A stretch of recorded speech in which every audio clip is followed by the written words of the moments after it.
Tuli wano ku Gagamel studio si wala nnyo tuli wano kumpi Ntinda wano wennyini mu kibuga Kampala ndine producer Ronnie nja kukusaba Ronnie osokobuze kubatulaba oluvannyuma tubenga ate tweyongerayo abatulaba mwasuze mutya mwasibye mutya uli mutolo Ronnie ndi Muganda kati ze nnimi uzagazaji ennimi anti ndi songwriter kati tasobola kuba songwriter nge tomanyi nnimi zonna isi kubanga oli bachita linguistic basiri muzungu kati ozungu lumbusabu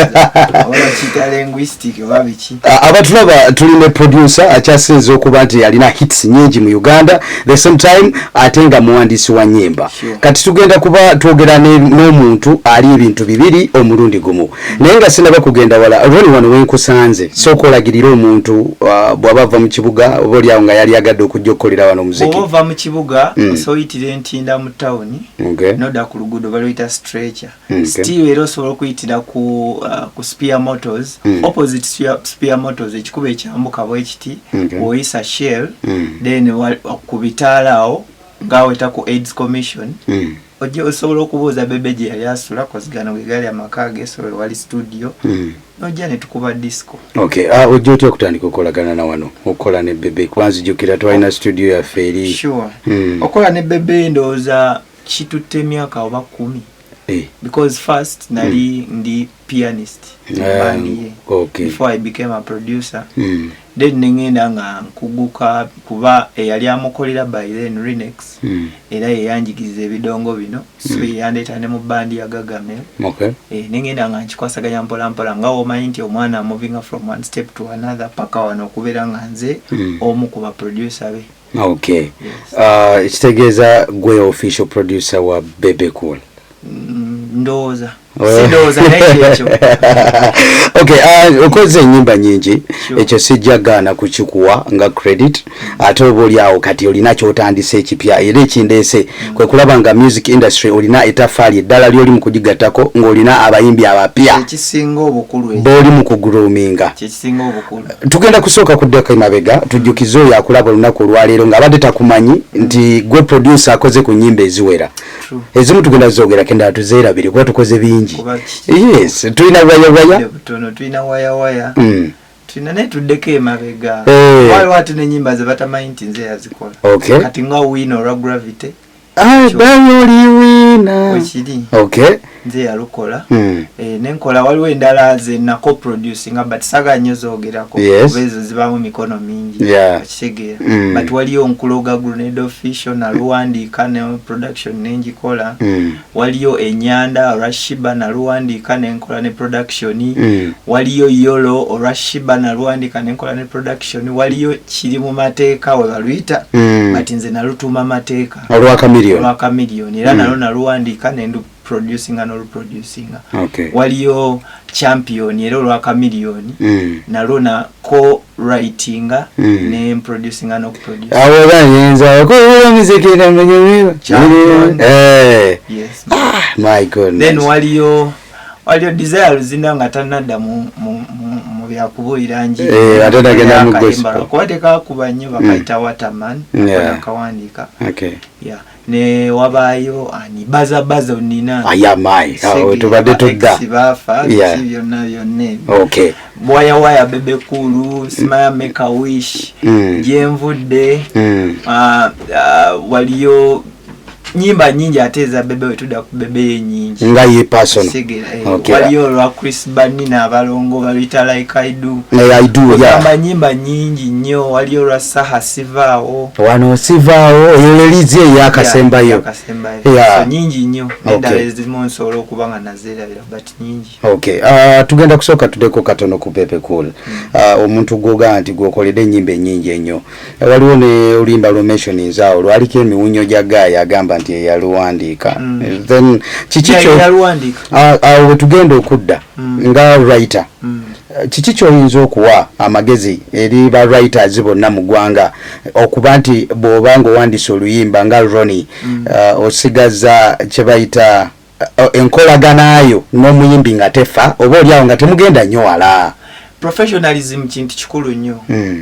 ekintu ekyo mwe mukisetinze ku pace ya professionalism chiba professional nti naye no bleaching somewhere somehow chi ku backfiring ira. Yes. Then we muba mu creating de kungeri ya mukwano nti kankolera nyimba bya chali okitegeera nacho chiba kirala. Okay. So kati nze nandi yagadde nnyo tukikumire kungeri yo kubanga tuli professional.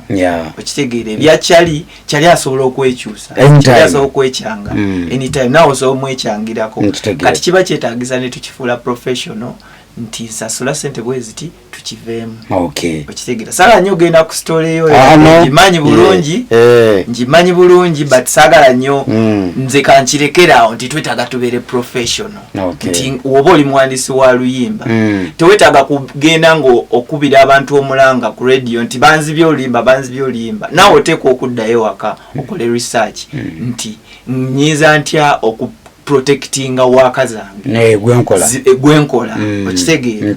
kinjigiriza bintu bingi ne mu industry no kuba obera mu industry ofuna emikwano ofuna n'abantu abakuyigiriza ebintu okitegeera kati nze nga songwriter tosobola kubba craft wange kuba already ndi under Sony okitegeera Sony egenda nebanja abantu nti oba oli ataddeyo limba nti tuno nze yaluwandiika nga Sony mubanja nti olulimba client waffe yaluwandiika so twetaaga royalties zaalwo eza songwriter. Sebe ebintu byetteeka okuyiga nga writers n'abayimbi kuba bintu bingi nnyo ebyokuyiga. Okay, Ronnie. Kanchikomya aonze.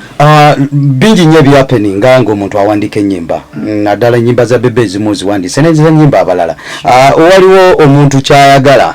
nga tetunabagenda eri mba producer waliwo okukuyimbako. Nze ze wa Ronnie nga already songwriter wange kangeze Khalifa. Amazodo mpandikira. Obabo songwriter wange Ronnie naye ndokoledde wa Bawa. Kati okukuyimbako awo nga writer. Mukiteesako oba oli akikolanga kwagala kwe ng'omuyimbi. Kati nzenga writer. Yes. Wemba mpandiika. Olusi nfuna we neeteeka. Nga writer. Nga kiri inevitable tosobola kijjamu. Kisegeera. We nali mpandiika Nkuloga mulimu Ronnie on this one. So tulinawo okijjiramu. Okitegeera. Nkulaba. Waya tekirimu. But mulimu logo yange nga producer by Ronnie era nakikola but kikolebwa two ways nti omanya nti omuyimbi ajja ku mentioninga ne woba mulimba tolimu kisokoso okikola okitegeera osobola kireka noteteekamu naye nga kimu ku bintu ebitunda ndo kimu ku bintu ebitunda okitegeera erinnya lyo ne libeera nga liwulikika buli olimba gye lweyongera okuwulikika n'erinnya lyo ne libeera nga livuga nandizizaamu abantu amaanyi nti bakikole kuba kiyamba ebeera nga promotional strategy nti olimba gye lyokoma okuwulikika n'erinnya lyo lye likoma okuwulikika. Okay, obadde mu production for how long now? Professionally for 5 years. 5 years. Yes. Naye okoze ebintu bingi nnyo. But giri emirala kuyiga. Oba oyigamu like 7 years naye giri emirala kuyiga nti industry tambula etya nnyingidde ntya mu industry wali loophole wawe mbotolera. Tote tewatadde goli bogerako eriri mu production abagala nti ba producer oyinza okuddanga ebyuma n'ennanga n'engalo yagize okugamba nze ndi musajja mukkiriza Ronnie kuba cyane gamba teri dogeri Isirayiri nga tenze Isirayiri ogenda kundogera nkwatirago computer zikidde kati just omuntu yenna aba ayagala okigeze saakikole. Okay, tulina akikole bimuddire wekiri simple kukamera akikole bimuddire kati yoga muno sitani asinga Katonda amaanyi ate kisoboka nawulira mwakola association nga ba producer ngo musobole okulaba nga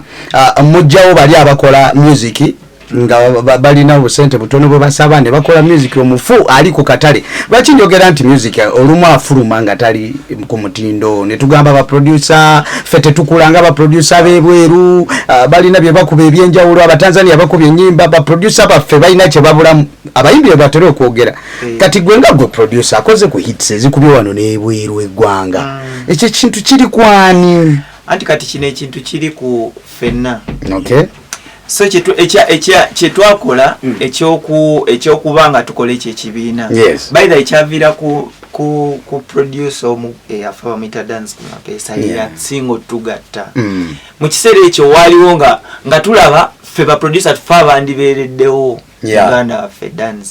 nenga tetulina sente enga kati no nentana yo bangamba tebanagimala twakola contribution ne bagimalira okitegedde kati basically kitwakikola ekibiina nga kyakuyamba ba producer tweyimuse tubere nga tukola ekintu ekiri ku mutindo in most cases ekikozesa abantu ekintu ekiri substandard nti producer olusi bambi abana ebyuma nga binafu kuba obeera ne sound card nga nafu ina computer nga nafu kiba tekijja kuvaayo bulungi music waffe abeera substandard naye nga ate waliwo enyimba ezikubye ne zihitinga nga zina sound sijja giyita nfu naye nga tetunkanye na mutindo naye ne zikuba lwakuba problem yezo enyimba nti zivaako mangu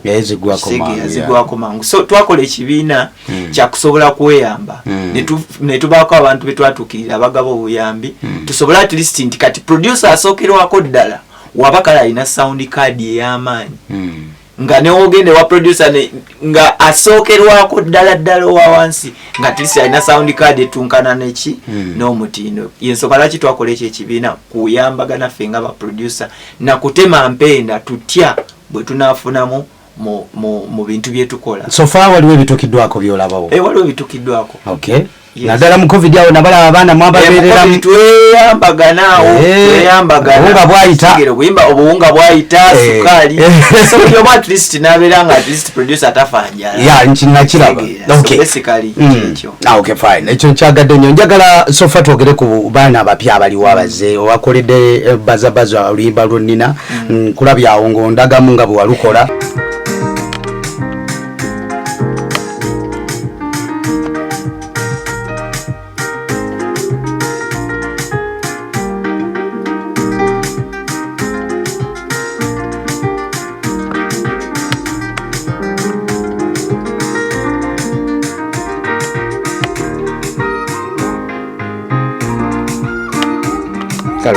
nendabira ddala nga olina ettafaali ly'ogattako kati ate mu baana abapya abaliwo golowooza kiki abaana bano kye bayinza okwesibako okwesibako mpisa kyekisinga nekyokubiri okuleeta omanyi buli mwana yenna abotodde aba alina ati ow'enjawulo gw'aba ayingiza mu ggwanga so sikuddira ate otambulire mu bigere by'omuntu olwedde aliwo wongamba nti ogenda kuvaayo mbw'oyimbye nga kamiliyoni ng'olwedde waali oba tolina ttafaali ly'ozimbye okitegere oba okola oba renovation nti odidde kamiliyoni ow'emyaka emikadde ate omulese mu mwaka guno omupya oba tolina kyamaanyi kyokoze nkulaba okitegere kyova olaba nze nga producer nfuna nnyo essanyu nga nkoledde omwana omupya oluyimba ne lufuka hit okusinga nga nkoledde omunene okitegera ku lw'ensonga nti abanene bo tewali nnyo kyamaanyi kyoyinza kakasa ku munene nti ba Washington babakoledde ba Pademan babakoledde but saa zino oleeta omwana owa generation yo kiba kisinga okusinga okubanga kati abaana abo abapya ati gwe baleeta mu industry yateko basobozesa okuyitawo anti mubaseera bagamba mbu bajja wano bazisobola bakabya kajanja bazisobola eno music business music si charity ibwa enkola nduteekamu obwongo bonyi nalabye wakoledde n'ennyanja nyanja nakayimba mwana gwe nakawandise baida akakayimba nakawandika last week akanyanja nakalabye nenga wow jona ka premier linze nengamba wow producer Ronnie kati bigambo kye bisembayo zenkote ebigambo ebisembayo nze njagala kwebaza abantu especially bafani abagala music we Uganda abawagira abayimbi be Uganda nenebaza n'abayimbi abajja okukola ne Ronnie ngabo bagamba nze personally Ronnie ne bagamba oyo Ronnie ye yajja okunkolera olimba lwange yajja okumpandikira yajja okunkolera kino bwe kiti bambi mumbeezaawo ne studio ne mujibezaawo kitegeera kati goyimba Ronnie nze ba producer basinga bayimbye bantu beba toyimbeko ate ngo wandika gwe tolaba gwe gundi ono yesoma rafiki muwandisi ya kola balabye bakola kati mburu bayimbe byabwe si balina bye balima bikunyoyera nenze nange wanje kamyatia